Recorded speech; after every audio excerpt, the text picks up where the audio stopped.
Hey guys, just gonna make another video, this time of my rod and reel setups. So this is gonna be a pretty quick video. These are the only the ones that I'll use. I have many more rods and reels, because we normally get them from a whole bunch of different locations, so I have over 100 of them, but these are just the ones that I use. Let me just find a way so this doesn't hit the ceiling. Alright, there we go. This is the Okuma Trio 30. I got this at Sports Authority, which is, like I said, where I get most of my stuff. I think they have pretty decent prices, but yeah, not a very big stock on reels and stuff. So I was pretty lucky to get this. Yeah, so you got some graphite carbon fiber in there.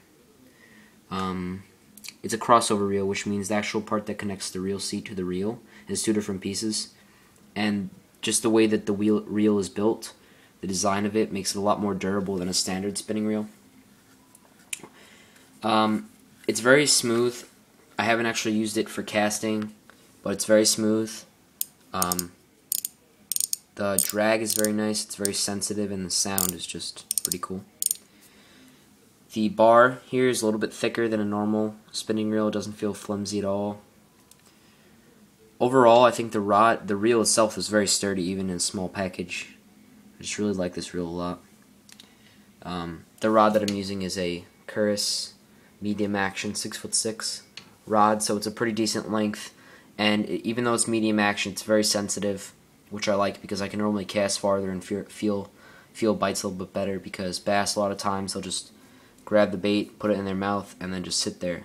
So a lot of times you won't feel it there, and when you start to pull it in a little bit more, then you'll feel it and the fish will get away.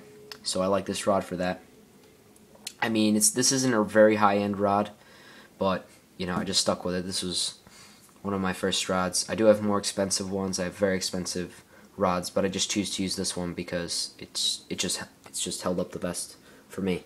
And the line I'm using right now is Suffix Performance Braid 20 pound, and I like this for spinning reels especially, because normally on a spinning reel, if you use heavy line like 20 pound test on such a small reel, you won't be able to cast more than 10 feet.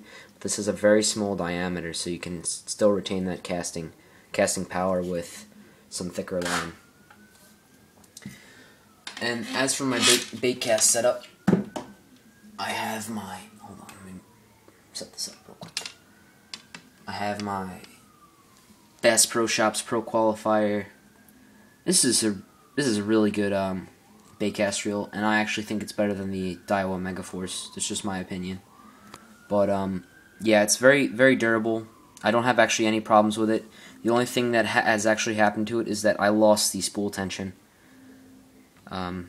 This was the day that I deleted all my videos, and I didn't actually intentionally, or it was kind of my fault that I lost it. It didn't just fall off just the way I was moving around. I just kind of lost it. But anyway, on here I have the same Suffix Performance Braid, 20 pound test.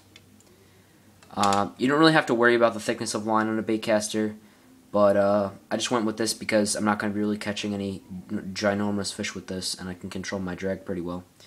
Casts very far, very, very smooth spool. If you disengage the spool with no line on it and you spin it, it spins for quite a while. The line guide is all good. Yeah, it's a nice reel. I highly recommend it. It's like 70 or 80 bucks. Well, fell off there. The rod I'm using is a Berkeley Lightning rod, and this rod was actually caught out of Long Lake. A lot of people get their, well, there isn't really that many people who go fishing at the spot that we go to because it's pretty secret, but as for the lightning rod, my dad actually caught it out of the water, and this is one of the first lightning rods. He caught it out of the water, yes, out of the water. He was probably using something for catfish and dropped it to the bottom and caught it. But yeah, this is a really nice trigger rod. It's got foam grip, cork grip, and it's got a short handle, which I like. You don't get as much leverage, but I only have one hand on there anyway when I'm casting. So yeah, this is a 6 foot, I think, 6 foot rod. Yeah, 6 foot rod, medium heavy action. So this is good for pretty much all types of fishing, but the only thing with bait casters is you can't use them in windy conditions as well.